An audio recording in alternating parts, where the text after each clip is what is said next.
Two of the most common questions that I get about The Elder Scrolls Online are, is ESO good for solo players? And is now a good time to start playing ESO?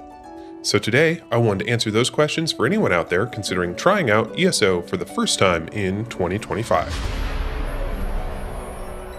Welcome back everyone, I'm Cal, and it's been a hectic couple of weeks around here. But before I get back to my usual guides and tutorials for The Elder Scrolls Online, I wanted to answer a couple of the most frequently asked questions that I get here on the channel and that I've seen come up across the web related to ESO. First off, is The Elder Scrolls Online good for solo players? If you want the TLDR on this one, my short answer is absolutely. In my opinion, ESO happens to be one of the most solo-friendly, if not the most solo-friendly MMOs on the market right now. There are a number of reasons why I personally believe this to be the case, including several of the key features that I called out in my last video about why ESO is still my favorite MMO in 2025. Namely, the class customization, action combat, and the sustainable gear system all contribute to making Tamriel a little bit more accessible to solo players. In addition to those features, the base game and each of the yearly chapters have added solo-friendly storylines that are designed to be completed without requiring participation in any group content. For example, ESO never forces you to complete a group dungeon just to unlock the next part of the single-player story. And if you do need a little help along the way, you can always recruit an NPC companion to accompany you. Companions can also be customized to act as a tank, healer, or a damage dealer, so they can fill in whatever you happen to need and make the game more accessible for everyone. Another big perk for solo players in ESO is the crafting system. You can be an entirely self-sufficient crafter in ESO, mastering every crafting and gathering profession on a single character, thus enabling you to make all of your own armor and weapons, although it is a long road to Grandmaster Crafter. Now, regardless of your race and class choice in The Elder Scrolls Online, you won't be locked into a specific role, or even specific skills. You can customize your build to be optimized for solo play by incorporating survivability skills, self-heals, and shields alongside damage skills. A good build and solid play will also allow you to tackle many challenges that were originally designed for small groups, like world bosses and public dungeons. And many players are also eventually capable of handling full 4-player content, like group dungeons, arenas, and the tougher incursions or world events that you'll find throughout Tamriel. Now, when it comes to gearing out a character solo, I think it's worth noting that many of the best items in the game can be found in solo content. There are excellent gear sets and mythics to collect that will not require you to venture into content designed for groups, for example.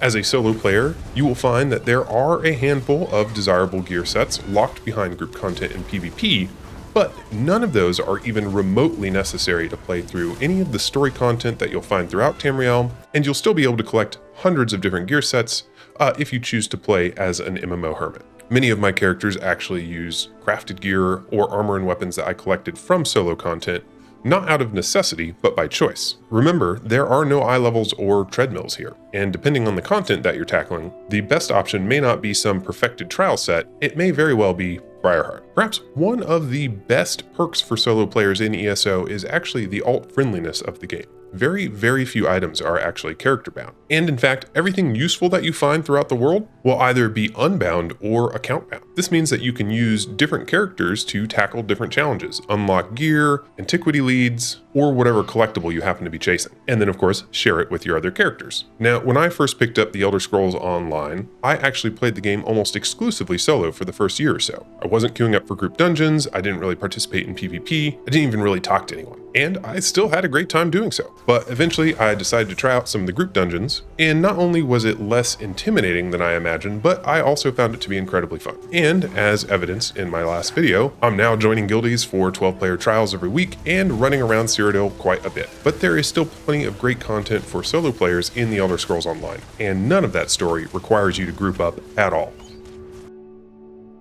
The second most common question that I get is now a good time to start playing The Elder Scrolls Online?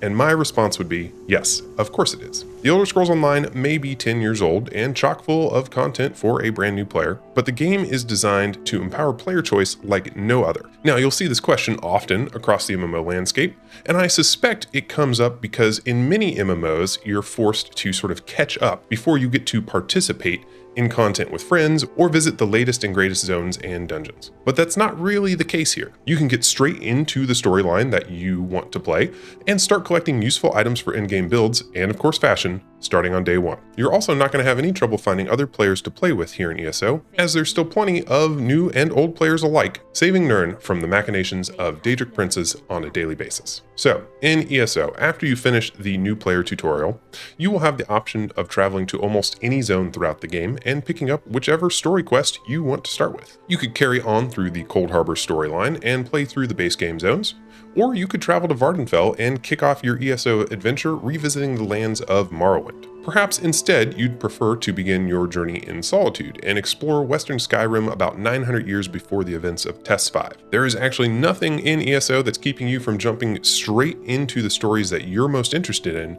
because the game scales content to your character's level and each chapter's storyline is mostly self-contained. This also means that a max level character can potentially team up with a brand new character and you can start playing with your friends right away. There is of course some group content that is locked behind certain character levels, and you'll definitely want to unlock skills and gear before you dive into some of the tougher dungeons, arenas, and trials throughout the game, but you're not forced to play through hundreds of hours of 10-year-old content just to get to the part of the story that you are most interested in. You're also not going to find any time-gated gear treadmills in ESO. During your leveling experience, you'll be unlocking gear sets that you can recreate at max level using the transmutation system, and it is possible to put together a decent build pretty quickly once you hit the max gear level. Of course, just because you've put together a decent build doesn't mean you're done. There is of course plenty of other gear sets and mythic items to collect, but much of that gear progression is horizontal rather than vertical, giving you more customizability and flexibility in place of direct power, effectively shortening the journey to endgame. Finally, the new player tutorial just received an update,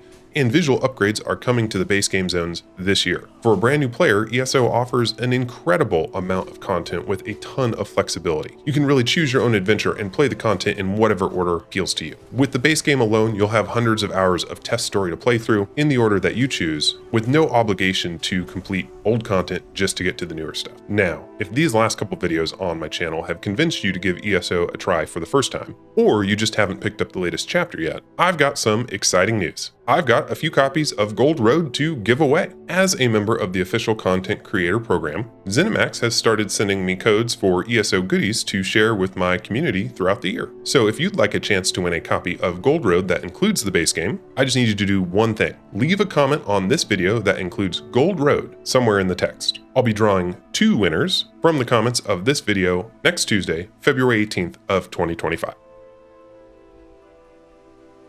Now, I know that I started this video by talking about how ESO provides an excellent single-player experience, but the world is also full of players. If group content is your thing, you're going to find plenty of helping hands throughout Tamriel, ready to team up and take down world bosses, incursions, clear group dungeons, and progress through 12-player trials. But I know from personal experience that ESO can also be a little overwhelming for a new player. So if you're feeling a little lost, I would encourage you to join a guild, or 5. In ESO, you can actually join up to 5 guilds at a time, and many of them run regular events to tackle group content together. There's actually an in-game guild finder that you can use to search for the right fit, but I'd also encourage you to join my Discord, where you can get an invite to my ESO guild, ask more questions about the game, and keep an eye out for more ESO giveaways in the future. The link for that should be on screen now and in the description below. Alright y'all, that's all I've got for today's video. Thank you all so much for watching, and thanks again for supporting my channel. If you're new around here, be sure to subscribe for more ESO content. As always, I'd like to thank my patrons over on Patreon. If you'd like to join the crew and get early access to future videos with no YouTube ads, you can click the link on screen now to join the Patreon today and get your name in the credits to boot.